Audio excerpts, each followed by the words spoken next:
Hello, today we are going to be talking about how to get out of a homemaker's funk. Now, I myself have actually been in a homemaker's funk for probably the last 2.5 months. We've been doing a huge kitchen renovation, and that's really where it all started because all of the dust and all of the mess and just everything turned topsy-turvy. It kind of had long-reaching effects. And to be honest, I still have not gotten everything perfectly organized in my kitchen yet.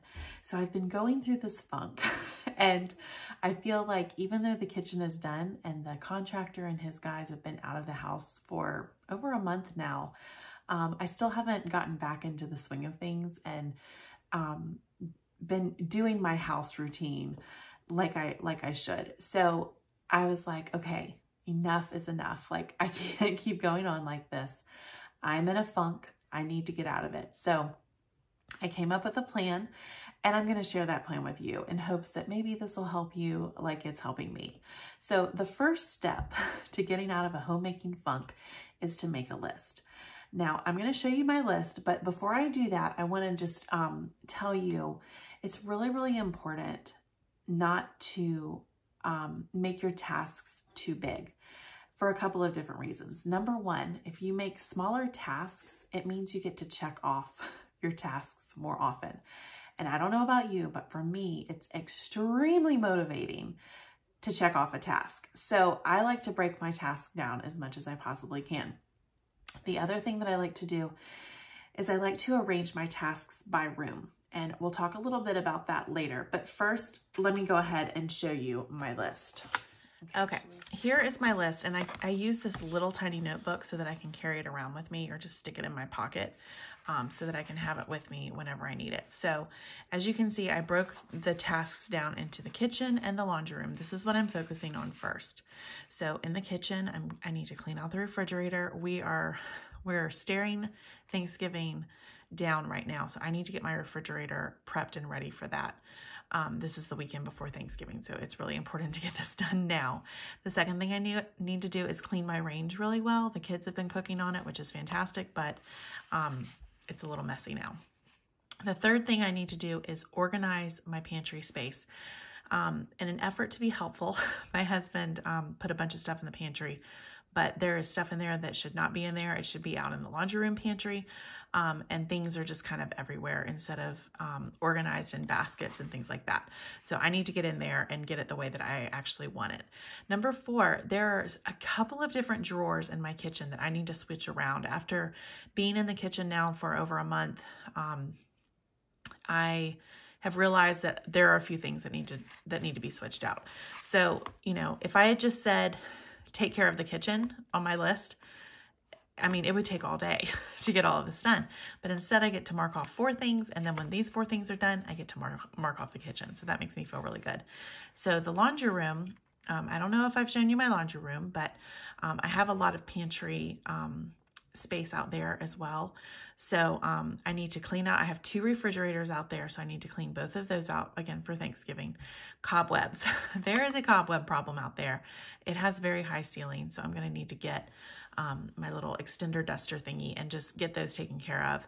I have 2 boxes of kitchenwares that are still packed up that are out there. So I need to unpack box number 1 and I need to unpack box number 2.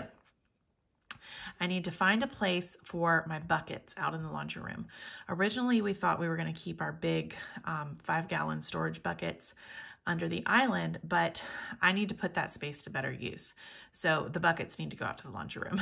And number 6, I need to organize that laundry room pantry space.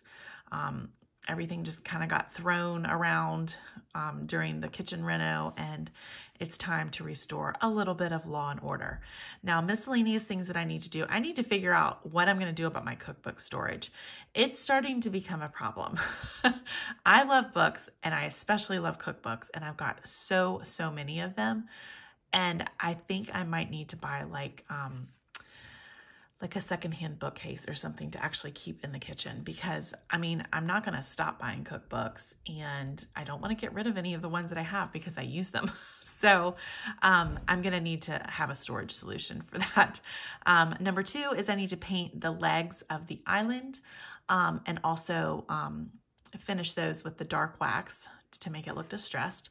That is actually a project that Ryan said he would work with me, and that's not a big project. And then number 3, I need to thin out my dishcloths or my dish towels.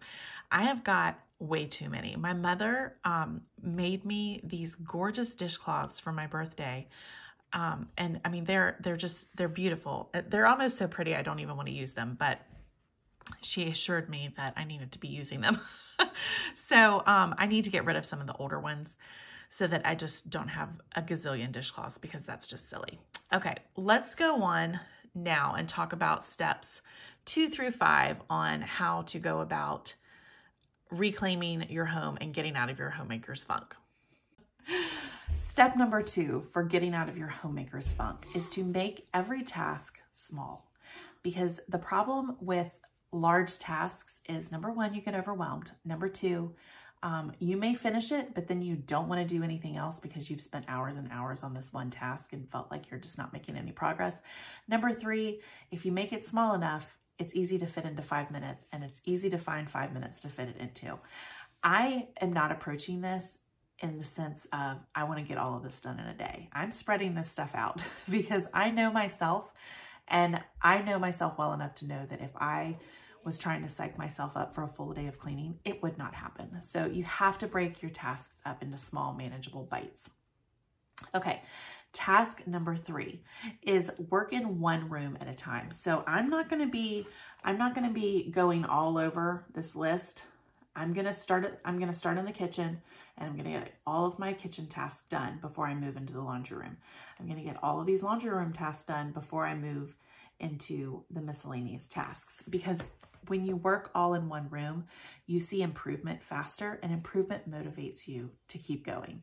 And that's what this is all about. It's basically remotivating ourselves to do what needs to be done.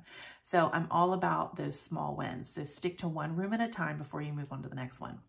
Number 4 is music. I know that it seems really basic, but if you put on some music that is upbeat, that you enjoy listening to, you're going to enjoy doing this so much more. I know that there are some people out there who really, really, really enjoy cleaning, but I am not one of them. And if you're watching this video, you probably are not one of them either.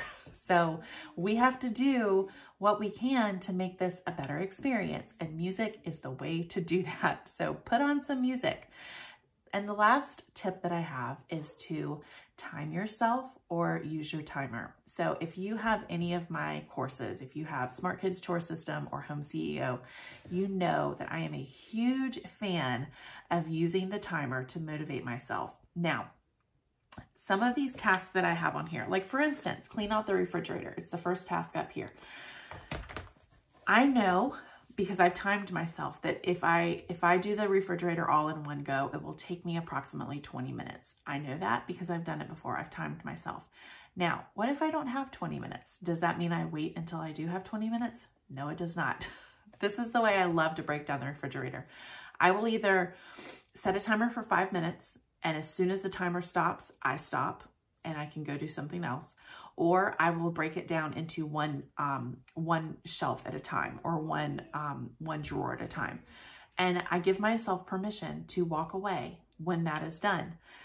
This is so motivating, because more often than not, like if you're having to really convince yourself to get started, if you give yourself permission to either stop at the 5-minute mark or to stop when you've done one shelf, chances are you'll keep going. But just having that permission to walk away, it makes a huge difference, especially if you're struggling to get motivated.